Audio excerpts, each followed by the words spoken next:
Parliament, because we cannot have a Parliament without the crown in Parliament. She was not wearing the crown on her head, and the question is, who was she representing? Now, the crown, as you can see from this picture, was there on a nice soft cushion, but as I say, Alex, it wasn't on her head, and this is the type of thing you might see in the Netherlands. That's right, Mike. When any Dutch monarch is invested, not crowned, they don't use the word coronation or bekroning here, they call it inhuldiging or investiture, then the crown and the crown jewels are dumped into traditional Dutch ceremonial fashion, unceremoniously on a table in front of the king, and he doesn't even touch them during his ceremony, in which he not only swears an oath to the constitution to embody it, but he swears to obey the government. So he is an entirely Napoleonic construct. He is a mediatized monarch. Napoleon went round the Germanic states of Europe to the prince bishops and what have you, who had sovereign rights from the Middle Ages granted by Pope and people, and hoovered them up and said, you may keep all the gongs and baubles, and you can just pretend to be sovereign. That's mediatization. The Dutch actually moved from being a republic in 1813 to back to be a monarchy, but of this kind. And this seems to be what's happening now, that the Queen is in distress or disgust or whatever, has laid aside the crown, which she's no longer wearing to embody the sovereignty of the British people. I'll just add to that, Alex, that of course, I think it was about 5 years ago, but I had a telephone conversation with the palace. I spoke to one of the Queen's letter writers, and in that conversation, she admitted to me that our Queen had accepted mediatization. That phone call was recorded. It was John Harris that first put out the recorded call. And it was John Harris who was the man who started to really investigate what this meant for the country, that our monarch should have accepted mediatization. He was very quick to point out that what this meant is exactly what you've said, that she'd given away the power in order to keep all of the privileges, the money, the position, and the social power, but her actual position as sovereign had been handed away. And of course, the conversation that I had with the palace was to do with where that power had been given, which was the European Union. So I'm going to say that the crown was not in Parliament because it wasn't on her head, and therefore this is a Conservative coup. Now, this might seem quite strong for some people, but I think we've really got to ask what did take place today, and do we have a legitimate Parliament as a result? Now, Alex, the Queen is supposed to be the office holder of the crown. There's some discussion about whether the crown is a corporation sole or a corporation aggregate, because of course, as you've said a second ago, the crown is supposed to represent the sovereignty of the people. So, you know, what is your view on the fact that she was not wearing the trappings? Is this purely ceremonial? Is what's happened today symbolic of something, or is it actually, has it actually, do you think, got any sort of constitutional, serious constitutional ramifications? We all have to use our own analytical judgment in there, Mike, because whenever you write a guide to the British Constitution, you are inevitably going to do, as people have done since the High Victorian ages, or mid-Victorian even, they inevitably put their own spin on it. So Dicey in the late Victorian era claims the Queen can do anything. Bagehot, the famous English Constitution writer of the 1860s, a generation before him, says the same. Basically, the Queen can make anyone she wants appear. So we have to put that aside and use our own judgment, bearing in mind that Elizabeth bears many hats, no pun intended. You know, she's many-hatted. She is Elizabeth Regina, Elizabeth, the head of secret societies through her and the menfolk of the royals, Elizabeth, the holder of money. In all of these roles, she does things for symbolic purposes and emotional purposes, and because of her sense of decency, and not to forget her very solid tuition and Christian convictions. And these don't go missing. You know, even if she is being held hostage or cajoled into doing certain things, she does things in a way which, to her mind, elegantly symbolize the position the nation is in. And I think that she may actually this morning have been thinking of that final verse of 1 Samuel chapter 4, which describes the name Ichabod. And Ichabod was the name given to a child when the ark had been stolen from the Israelites. And the mother of the child Ichabod, the woman who gave birth to that child, explained the name as follows: "The glory is departed from Israel, for the ark of God is taken." Now, a crown symbolizes the glory of the nation. So the people have had their glory taken from them, and they've become ungovernable. They are being made ungovernable. And at some symbolic level, whether it's the Queen or her advisors, I think she is willingly or otherwise participating in this symbology to say that the country is no longer sovereign and is no longer governable. Okay, that's a very interesting point. So let's come in at this angle now. We'll bring this back to the right. Well, look, let me explain why I put that in at that point, because the only other time that this has happened in history of this so-called dressed down opening of Parliament was in 1974, when frankly the circumstances were quite similar to today. It's quite amazing, the parallels here. So in 1974, Harold Wilson was, as many have described it, he was struggling to save an embattled minority government. So he had a minority government. This was in March. And he was told by senior advisors that the Queen could choose a political outsider, as it was described, to be the next Prime Minister if he was to resign. And there was a memo produced, which he described as the Blue Memorandum. And basically what it said was, the only circumstances in which the Queen could refuse a request to dissolve Parliament is if an alternative leader is available who could form a government which could command a majority in the House without a dissolution. And the memo went on to say, before deciding whether to grant your request for a dissolution of Parliament, we believe the Queen might consider it her duty to see if another election were avoidable. So there are a number of points here. First of all, it's clear that in 1974, if this memo is presenting a genuine state of affairs, at least the people that were writing the memo believed that the Queen would take it upon herself to actually engage in the process of government and decide whether an election was avoidable, that she would then appoint somebody else from the Labour Party, Harold Wilson's party at the time, to be the next Prime Minister if she felt that that person was capable of pulling together a coalition. And therefore there would be no leadership election within the Labour Party at that time. So, you know, there are many parallels between that time and today to be drawn. And again, I wonder, is this again symbology to remind people of the events of 1974? It's still unclear at this time, but I feel that what's happened today is pretty significant with regards to the governance of the country. I'm just interested in your thoughts, Alex. Well, we could go right down philosophical rabbit holes, Mike, but we have other formats to do that. Lunchtime news, we try to keep it snappy, so I'll say this. It goes beyond the level of just symbology or keeping the nation psychologically framed.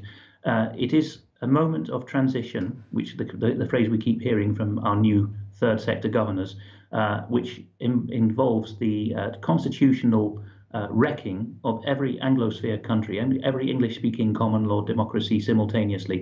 In 1974, Britain was the economic sick man of Europe, which we are again. We're being cabbaged by the Brexit negotiations because the way they're being run, Philip Hammond is at least right about this much, we're going to be left on the day after Brexit, if it happens, with no deals in order to trade with the rest of the world. We'll be impoverished overnight.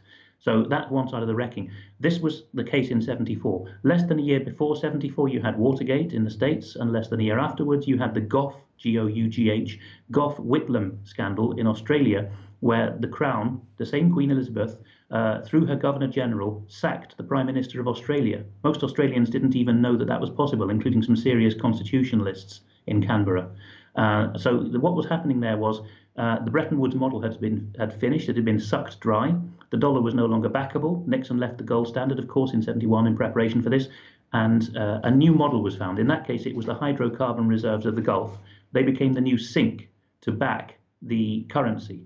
Now, if you listen to Daniel Estelin on his AmericanFreePress.net interview with Mark Anderson, you will hear the same analysis that the Bilderberger model, the Anglo model, whatever you want to call it, of sucking the country dry with usury and inflation is completely maxed out. The parasite has taken over the host.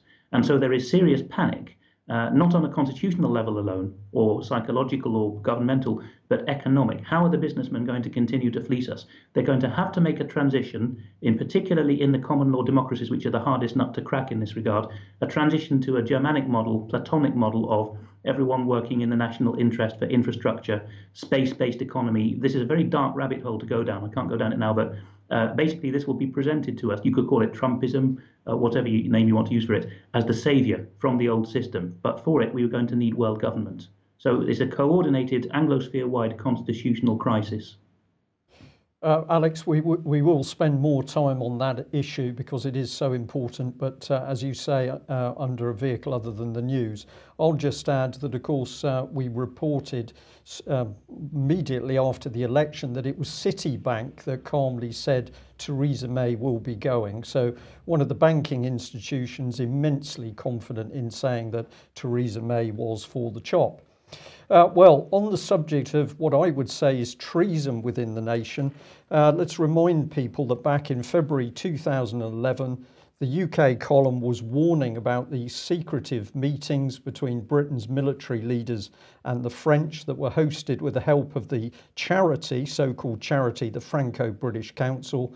And we warned that this meant the end of Britain's military.